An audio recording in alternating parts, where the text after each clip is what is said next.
girl, Ocasio-Cortez, or whatever she is. It's basically socialism wrapped in ignorance. It's getting interesting. Florida Republican Ron DeSantis blasting New York's self-proclaimed Democratic Socialist. Ocasio-Cortez firing right back with a tweet. Where else, folks? I'm a Puerto Rican woman. It's strange you don't know what that is, given that 75,000 Puerto Ricans have relocated to Florida in the 10 months since Hurricane Maria. But I'm sure these new Florida voters appreciate your comments. DeSantis is running for governor down in Florida. The A-team's ready to go at it. Morgan Ortagus, former Intel analyst for the Treasury Department, former State Department press officer. Welcome back. Thank you. Leslie Marshall, syndicated radio host and Fox News contributor, and Howard Kurtz, Fox News media analyst and host of Media Buzz. Okay, DeSantis had his shot. She had his. Then DeSantis came back again with this. Watch. She was asked, she's complaining about the occupation of Palestine. And so someone's like, well, what do you mean by that? And she's like, well, I don't know, I'm not an expert. Well, wait a minute. You're saying that one of our best allies is occupying some country. There's never been a Palestinian state. You're just repeating these canned left-wing talking points, and you're somehow the savior of the Democratic Party? The reason why this is relevant is because she's on the road with Bernie Sanders. And where they win is fascinating.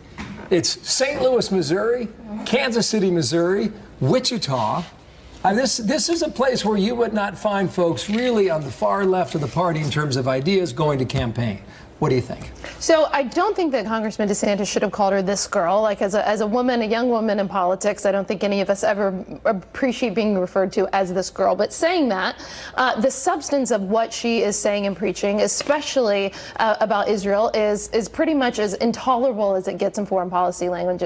Calling it the occupation of Palestine. Israel is our closest ally around the world, and especially in the Middle East. And I think her comments are beyond the pale. And if she is the face for the Democrat Party, I'd say go for it, because that does nothing but help me in my party. I mean, the Democratic Party does need a young face. And I don't mean an age. They just need somebody new. I mean, quite frankly. But maybe she should do a little homework first.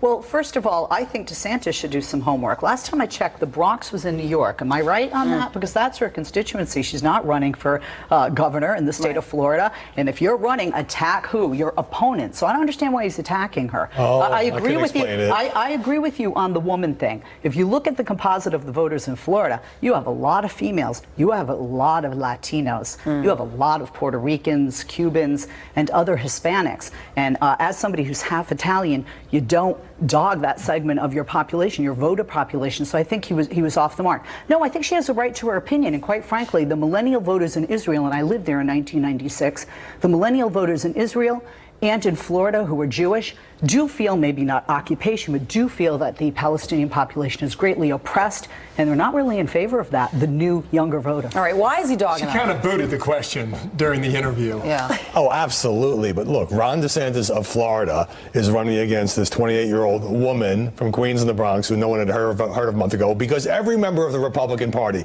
wants to run against Alexandria Ocasio-Cortez. She has become the face, but her brand of democratic socialism is not going to play in many of these red and swing states. And the media, which built her up into a star, I've got to get a media point in here, giving her a complete pass. I mean, she's called for occupying airports and occupying ICE offices. She admitted she doesn't know anything about geopolitics when she got caught talking about Palestine. And so the whole GOP would love for her to be the symbol of the Democratic Party. Just to be clear on this, was the back and forth. DeSantis concluded the argument for now by tweeting this. Trust me, socialism wrapped in ignorance is something Floridians from all walks of life reject.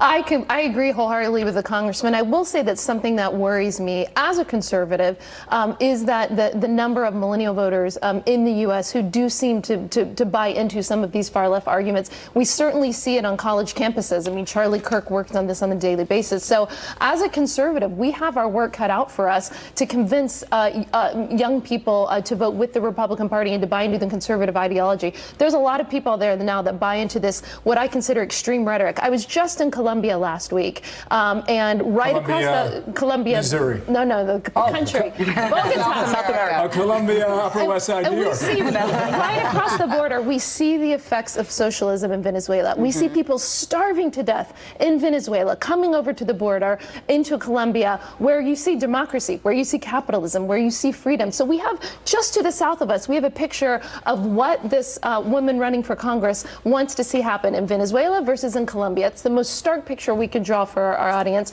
and it's quite scary what's happening in Venezuela. Let's see what the Trump poll does today in Georgia. Yeah. Primary vote today there. Yes, and of course, once again, the president is getting behind another candidate, and it seems to be working for all those candidates who are getting President Trump behind them. Here is the tweet. July 18, Brian Kemp's running for governor of the great state of Georgia. The primary is on Tuesday. Brian's tough on crime, strong on the border and illegal immigration. He loves our military and our vets and protects our Second Amendment. I give him my full and total endorsement. He's made quite a comeback politically. You know, when you think about Connor Lamb in Pennsylvania, I think about the election down the southeast in Alabama. The people Trump supports are pulling out wins. Yeah, we'll see in Florida, because I'm not sure DeSantis is going to, and the president put his support behind him. But I think, for a lot of people, whether they like it or not, midterms are going to be a referendum on Trump. And as you were saying about my party, which everybody thinks is going completely to the left, not entirely. It's kind of a split, which concerns me more so as a Democrat. The Republicans were seeing the same thing. I mean, they're the Republicans who are more moderate, who are not in favor of the president, or backing some of those candidates. We're seeing that in the polls. In Florida, DeSantis is down 12 to 18 points, then he's up. And we see that in Georgia as well. At this time, though, Bill, at this time, Julie, you expect the numbers to get, to the gap to be smaller. And we're seeing that. And I don't think it's just a bump from the president supporting these candidates in Georgia. Some Republican governors don't like the president getting involved in these party fights. I mean, he has every right to do it. For one thing, they often don't get any notice whatsoever. He just tweets that he's backing somebody. And some of them believe that he is backing people who can win a Republican primary but might be weaker general election candidates. We will see about that. Eric Holder might be running for the White House. Here he is with Stephen Colbert. Listen. Are you seriously considering throwing your hat into the ring for 2020? Yeah, I'm thinking about it, and what I've said is that I'd make a determination sometime early next year. I think he's running. Yeah. It sounds like it. He's running. Doesn't it? Right, he's up in New Hampshire. He wasn't denying it. I'm also thinking about it.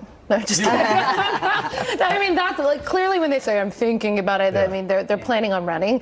It'll be interesting, Leslie, because I think that we're going to have 20 people on stage for the Democrat nomination fighting it out. In the green room? Fighting it out for the heart and soul of the party. That's what you had on the Republican platform. Eric Holder has never run for dog catcher. It is a hard thing to do. No doubt. He'll have the Obama baggage as well as probably the tacit support of the former president. But also, I think he's consulted with him, too. Well, they're all going by to get the advice. Sure. But how does he have the president if Biden's running? Well, but also, Obama aside, right? Kamala Harris, Cory Booker. I mean, I think those are really fresh faces in terms of African American candidates running for. I think Holder would have a tough time.